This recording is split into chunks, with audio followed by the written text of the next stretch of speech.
How's everybody? I'm good, but hope you're all surviving the heat wave we're getting here. Although it's getting you ready for Vegas for those of you going. Talked to Kelly McCrimmon the other day, and he told me it was 111. So get prepared. Mike, you're a baseball guy. They don't go to any baseball games if they. Do they have a AAA team? Okay.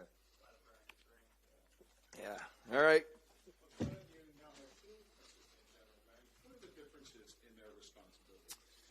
Well, we actually have three, if you include Jason's associate general manager. But, yeah, so the way we've kind of divided it up more recently, and this will crystallize as we move forward, where Jerry's still going to day-to-day oversee the amateur scouting department. We won't name a director of amateur scouting. He'll kind of serve in that role. I really like the way our amateur scouting department operates. We've had some continuity over the last 2-3 years, which I think helps as well. And he'll add the pro into his day-to-day, be kind of sitting more on management meetings, roster discussions, that stuff. So that'll be added to his plate, but that won't really change in terms of the day-to-day from our scouting. I think Jeremiah Crow's done an excellent job on the pro, but I also think just Jerry's experience and knowledge of the players will help in that area. Still, with Mark Jakubowski, his role doesn't change at all. He really, from the CBA and contract negotiations, salary cap, all those things, internal administration with staff contracts, that's really where he's day-to-day in the lead. And then Jason Kermanos will continue to, be general manager of Rochester, oversee the player development, and be involved in everything, really. I mean, every scouting meeting we have, in his role, he's really involved in. On the road during the year, watching amateur, watching pro, obviously maintaining a close eye on where we are as a roster, depth charts of different positions, funneling up through Rochester to Buffalo. So it's great for Jerry. He's certainly earned this opportunity, in my opinion. But in terms of day-to-day, I don't think you'll see a ton change, just kind of some maybe inside structural differences. There's been some speculation / reporting the last couple of days suggesting that you're considering a buyout of Jeff Skinner. Wondering where that is a possibility or something you're considering, and where he fits in your plans moving forward. Yeah, Mike won't sit in the mouth. Yeah.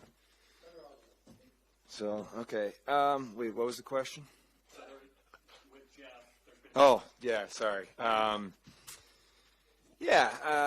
Look, I mean, I know you have to ask the question. It's not something I certainly will, get into specifics on any, these type of things. But I know there's rumors out there, there's rumblings and on different scenarios. What I can tell you is from the day our season ended, after my conversations with Terry and kind of where we go from here, every single thing that we're doing this offseason, we ask the question, does this help our team get better? Does this put us in a position to improve? And we've made a lot of decisions up to this point of where we sit today with that in mind, and we're going to continue. So nothing's off the table. We're going to talk about everything.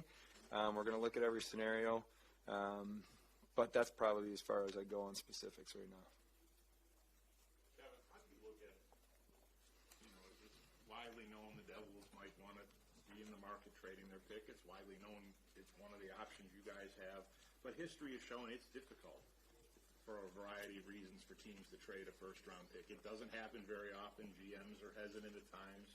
How do you look at the comparison of the idea of taking a pick at 11 or potentially getting a deal? How difficult is it if you actually wanted to go down that road? Yeah, it's challenging. I mean, honestly, because it goes both ways. Pick 11 is a very valuable asset. We are going to get a good player with pick 11 if we stay in that position and make the pick. We're confident of that. These guys have worked all year to help us and be prepared for that pick. In saying that, I think you take in all the information. Where are you as an organization? What are your needs? Where's your prospect pool? Because if you are really thin, in terms of your depth of prospects, and you're sitting at pick 11, that even makes it more challenging of making a move. So if you have a deep prospect pool, which I believe we do, you're more open to moving that pick. But then it's still a valuable pick. You're going to get a good player. you have to be willing to weigh what are the options out there. Is it good enough to make that decision? In saying that now, I've told every team in the league that we are wide open to considering moving pick 11. We're wide open to consider anything, to be honest with you, prospects, if we think it's going to help our team. We're having those conversations right now. I've talked to every team around us that we're open to, hey, we'd even look to move up. That's not always easy to do, but I think we have the assets to do that. We're very open to moving back, and depending how the draft slides and where guys are going. So all of that's on the table. These conversations have been going on for a few weeks. They'll certainly pick up steam here in the next week as we get closer to Vegas.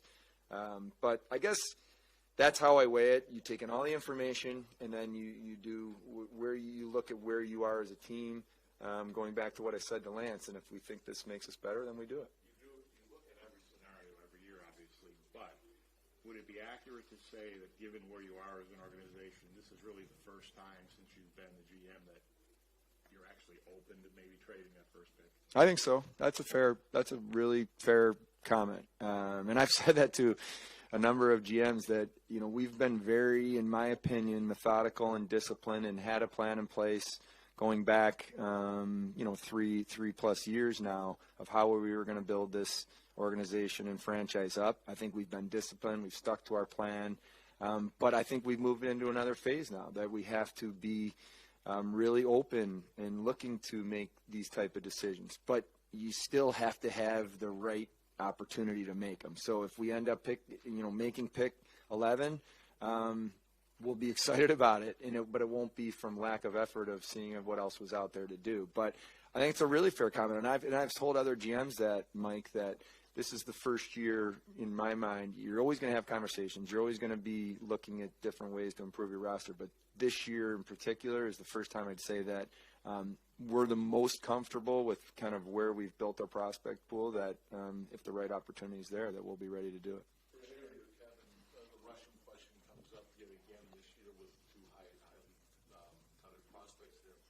What have you learned from your experience going back to 2021 and even 22 on the players you took?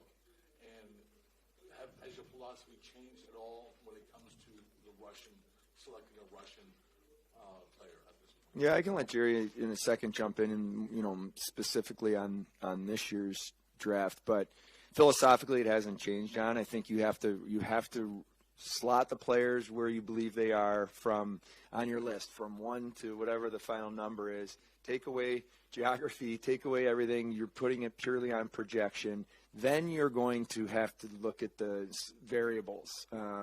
Some of that could be injury history. There could be contracts tied up in European. There's so many different variables. Certainly the Russian variable is real. What is your plan to develop them? Are you going to be able to get them over here? And we've seen it both ways. We've drafted some Russian players that we've been able to get over here pretty quick and get in our system, which is great.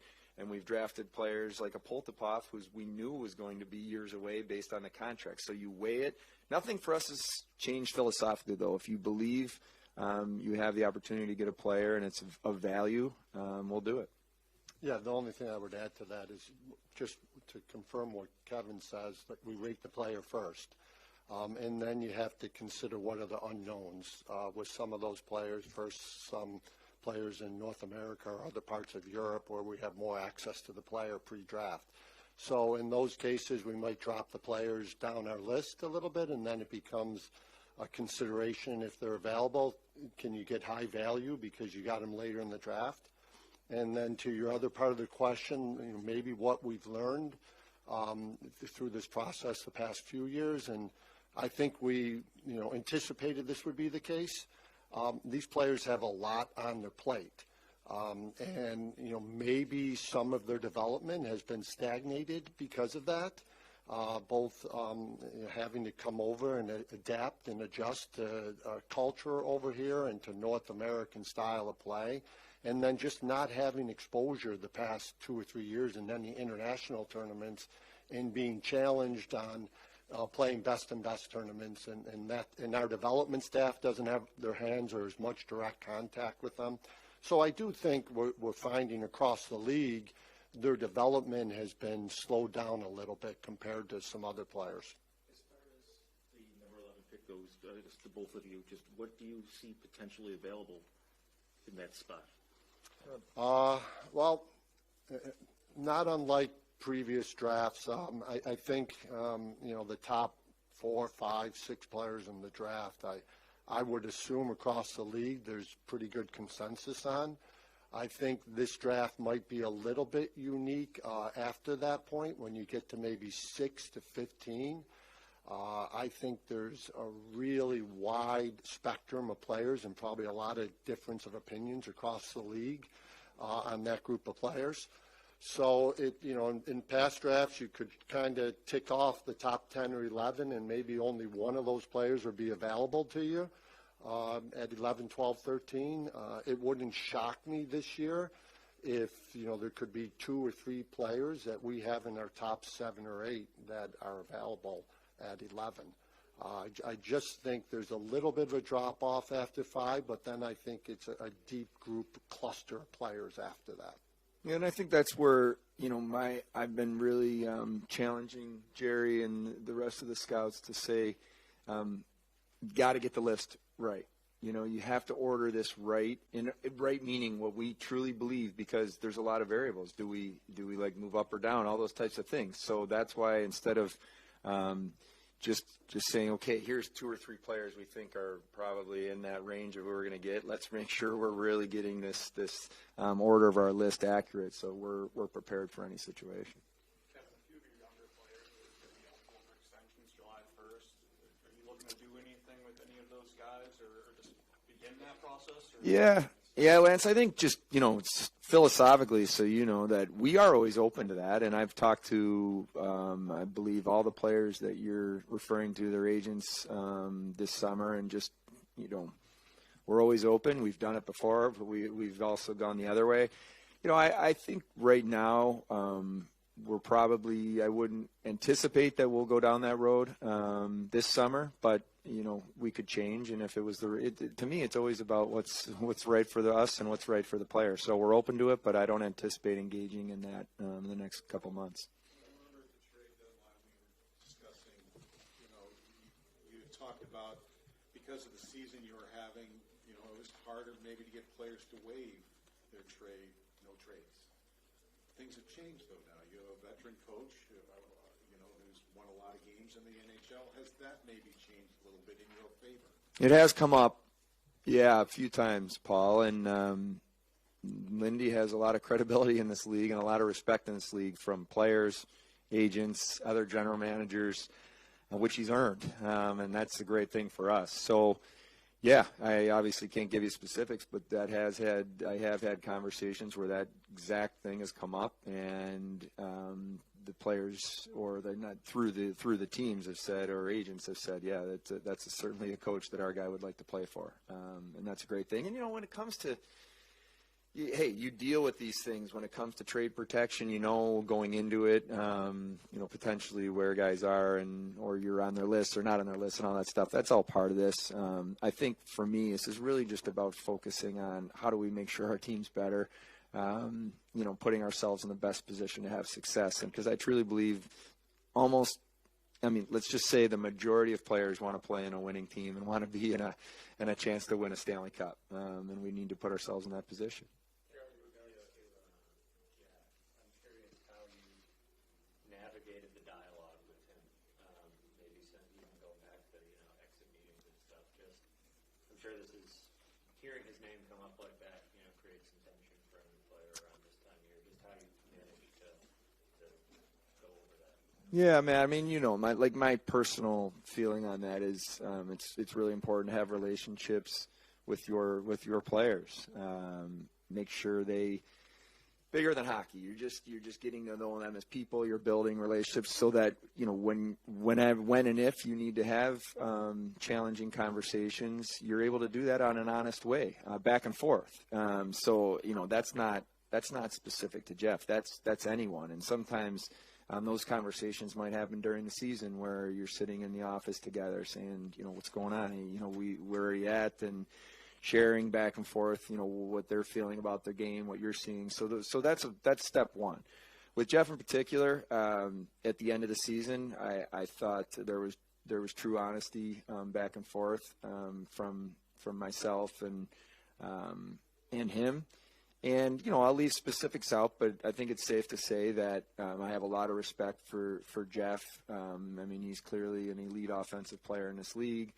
He's done it a long time. He's scored a lot of goals in this league, and I have a lot of respect for Newport Sports, who represents him, and how they handle themselves and the professionalism they show on a daily basis. So I'll keep the conversations private, but I've certainly have had dialogue and, just kind of bigger than any one thing, just talking in general about his game and our team. We saw some trades going down yesterday. I know you're always active in these talks and talking with everybody. How directly active have you been leading up to the draft? And I know it's going to be busy at draft time, but Busiest time of the year. It's awesome. I love this time of year for a couple reasons. Well, 4 reasons. The draft's great. It is such an exciting time for a franchise when you've put so much work by the amateur staff, into what happens next week and bringing in a new set of prospects into your system. And I really, I put a lot of trust and thought into Jerry and the staff. And then I do a lot of work myself, making sure, through the combine and all of that. Another reason is because of the conversations on a daily basis you're having with other teams' general manager. Every single day on the phone from morning till night. This is the time of year where the phone's next to me, even late. It rings. I've gotten in a habit with our really nice warm weather of going on walks late, talking on the phone. And if you see me in the bike path in Clarence at 10 o'clock at night, then I'm working. And that's awesome. This is the time of year. Another reason is because you're working on your own contracts internally that you're trying to work towards. So your constant dialogue with the agents, in going through all different scenarios and how you get those done. And the last is you're preparing for potential free agents that could become available July 1. You're preparing with our pro staff, having meetings that what are our needs, who are the players if they were to hit the market on July 1, you'd be open to adding. So it's a great time of year. It's a busy time of year. The conversations with teams are nonstop, to be specific to your question, and they'll continue to be right through the next couple of weeks. What might be your stance on Trevor Connolly, given the issues of his past? Well, like any player in his draft year, we comb through the history of the player pretty closely. We have a pretty thorough due diligence process that would include him. We're not going to share that publicly. He's a player we've talked about a lot on ice and off ice profile, and then we slot him at the appropriate spot on our list. Jerry, I remember back in 2015 when Tim Murray traded picks on draft day, and he was very glib going to the scouting staff. 21 is gone, 31 is gone. If that happens this year, I'm sure Kevin will have more words than that if it were to happen with you guys.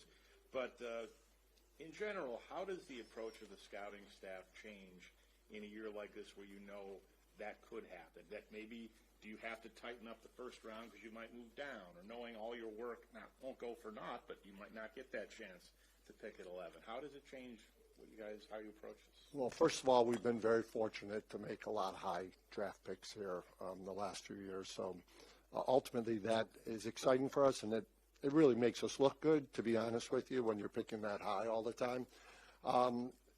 But we're prepared, and that's a perfect case of why you have to be prepared for everything. And you might move down, you might swap picks, you might move up, you might lose a pick.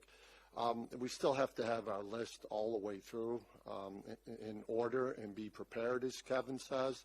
And we all understand this is a monotonous job, what we do on a yearly basis. But you have to kind of take joy in that and understand that sometimes the information you're bringing to the organization might be used in that draft, or it might come back to be useful 5, 6, 7 years later.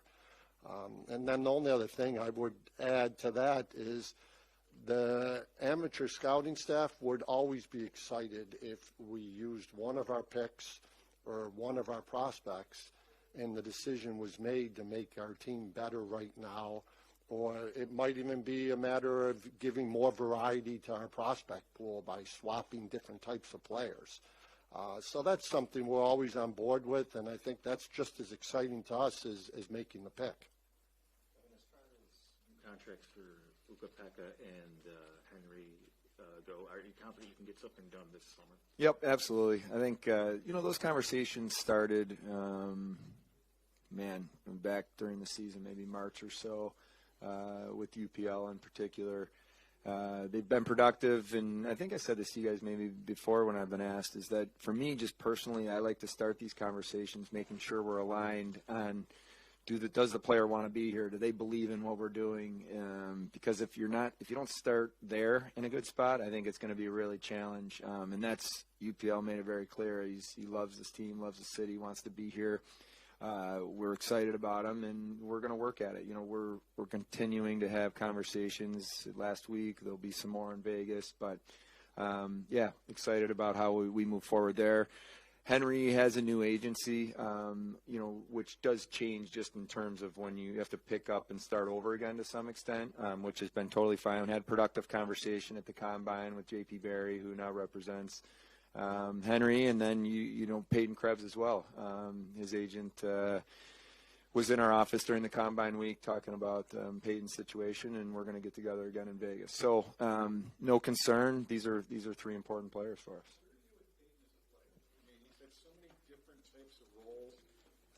Fit his role? Does he not? I mean, where are you with him as a player? Right? Well, I can give you a couple things that I think stand out to me, and with Peyton in particular. First of all, he's still a young player.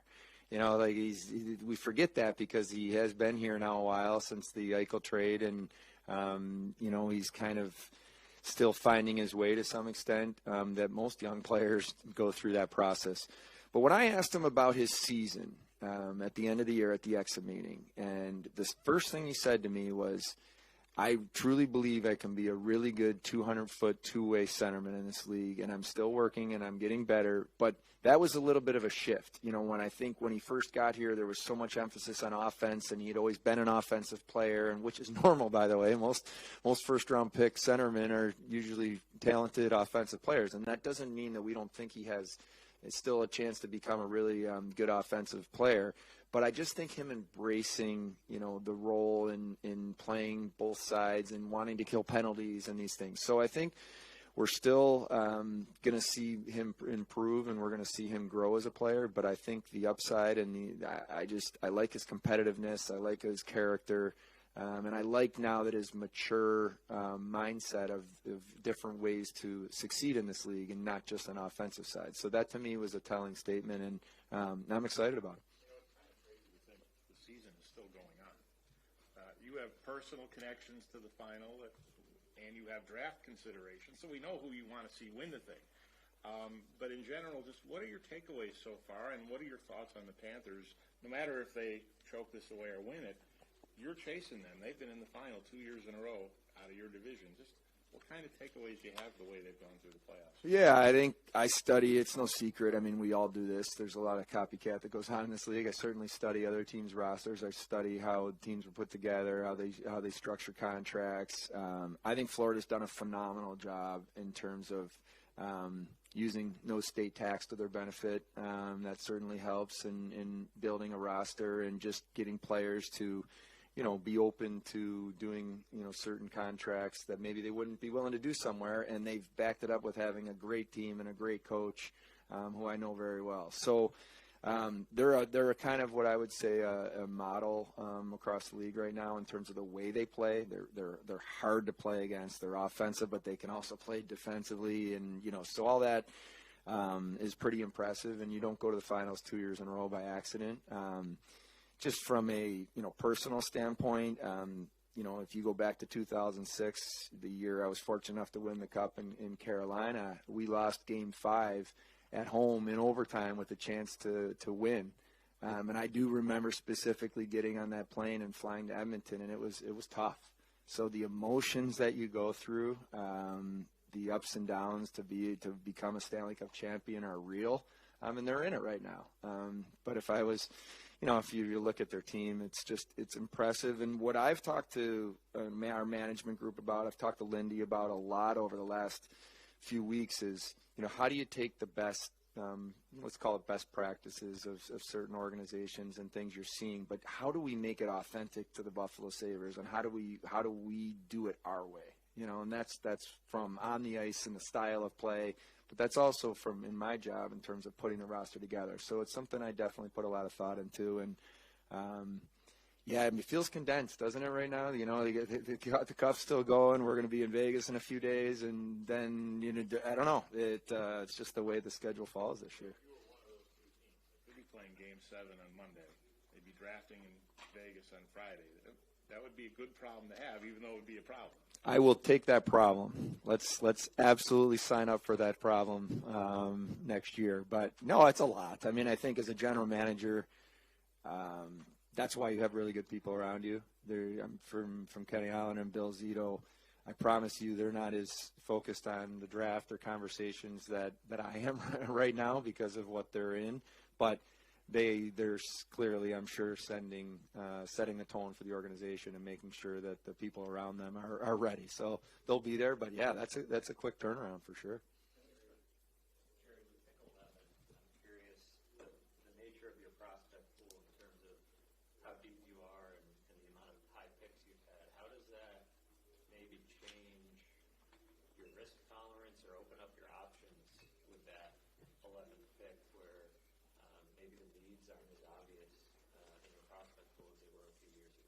Yeah, maybe this is counterintuitive. I'm not sure, but at the top of the draft, I'm always trying to minimize risk.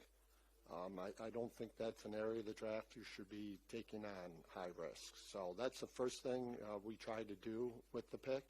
You're obviously looking for huge upside, but there should be huge upside with just about any player you're taking at that point. So that's the first thing.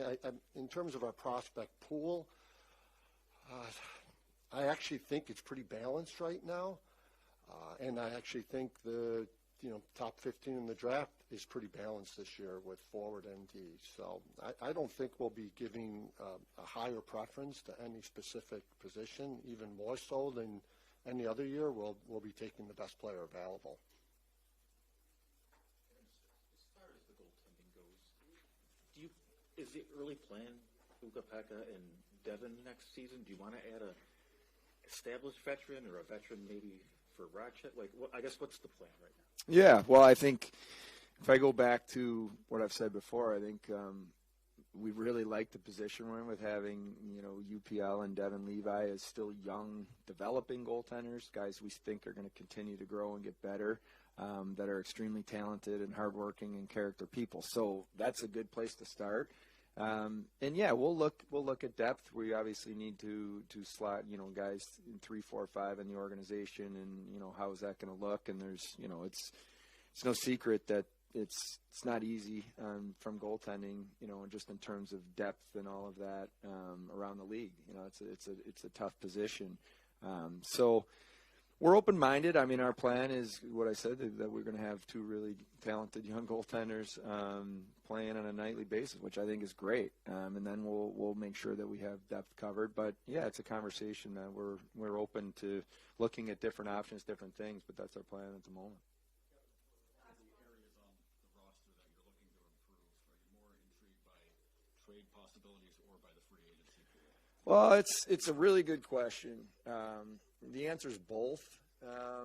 But, I think I could tell you both have their pros and cons, if you want to say it that way. When you look around the league, as we go through our pro scouting meetings that we do pretty quickly after the regular season was over, once you have your own internal discussions on your roster and where you're at, then we start to flip to, we go through every team in the league in depth from, right through their depth charts and their roster, right through their minor league depth.